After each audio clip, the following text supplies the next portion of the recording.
आज 13 जुलै 2026 रोजी पाथरी तालुक्यामध्ये शेतकरी बांधव बसलेले आहेत. जाणून घेऊया काय म्हणणं आहे त्यांचं. काय सांगाल सर, कशाविषयी बसलात आपण? आज रोजी उपविभागीय जिल्हाधिकारी यांच्या कार्यालयासमोर ढालेगाव उच्च पातळी बंधाऱ्यातील रामपुरी खुर्द हे त्या बॅकवॉटरच्या बुडीत क्षेत्रामधील भूसंपादनाचा विषय घेऊन आम्ही बसलेले आहेत. आणि या विषयासाठी सातत्यानं 6 वर्ष झालं आम्ही ह्या शेतकऱ्याचा कम्युनिस्ट पार्टीच्या वतीनं पाठपुरावा करत आहोत.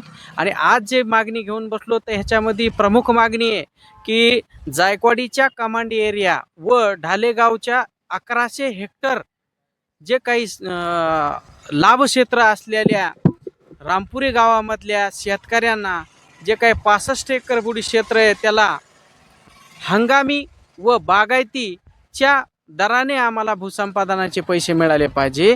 आमची दुसरी मागणी आहे की 2012 साली जे काही शेतामध्ये पाणी साचलं ढालेगाव बंधाऱ्याचं, तर ह्या गेल्या 14 वर्षाचं आमचं रब्बी व खरीप हे दोन्ही पिकं बुडाली आहेत. ह्या पीक बुडीचं आम्हाला भाडेपट्टा त्या लघु पाटबंधारे विभागानं दिला पाहिजे.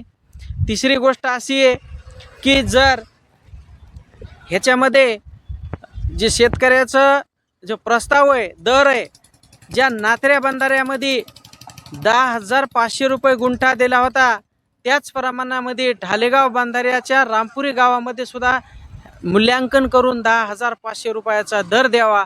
या मागणीसाठी आम्ही हे बेमुदत उपोषण चालवणार आहेत. सर्व शेतकरी आहेत.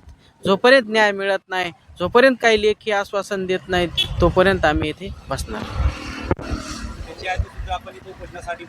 हो, ह्याच्या आधी आम्ही 3 मार्चला जे काही 3 मार्च 2026ला उपोषण केलं होतं, त्या उपोषणाच्या अनुषंगाने जिल्हाधिकारी परभणी यांनी तात्काळ बैठक लावली आणि त्या बैठकीला सर्व स्तराच्या भूसंपादनातले अधिकारी बोलून तातडीनं ह्या निवाडा करण्यासाठीच्या सूचना केल्या.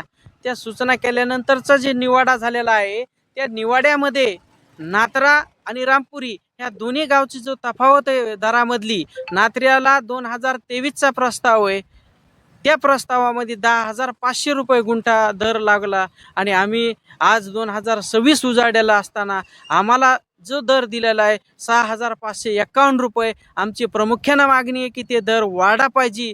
आम्ही कमीत कमी एका मंडळातली एका तालुक्यातले गावं असल्यामुळं आणि गोदावरीच्या सुपीक जमिनी असल्यामुळं आम्ही 10,500ची मागणी आहे आमची, आणि त्या मागणीवर आम्ही ठाम आहोत. कार्यालयाकडून कुणी अधिकारी कर्मचारी वर आले का आपल्याला भेट देण्यासाठी? हे जे निवेदन आम्ही त्यांना इश्यू केल्यानंतर त्यांनी जे काही प्रस्तावामध्ये त्रुटी आली होती की 1 ते 5 65 रजिस्टऱ्या ह्या मागच्या 3 वर्षाखाल्या आमच्या मूल्यांकनासाठी, कारण त्याच्यामध्ये 3 नियम आहेत: RR, नगर रचनेवालेचा रेट आणि उच्च रजिस्टऱ्या, उच्च खरेदी विक्री व्यवहार. तर खरेदी विक्री व्यवहारामध्ये जे उच्च व्यवहार होते रामपुरी शिवारातले 1 ते 5 वगळलेले होते, ते त्यांनी ॲड करून पुन्हा नगर रचना परभणी यांना प्रस्ताव पाठवलेले आहे.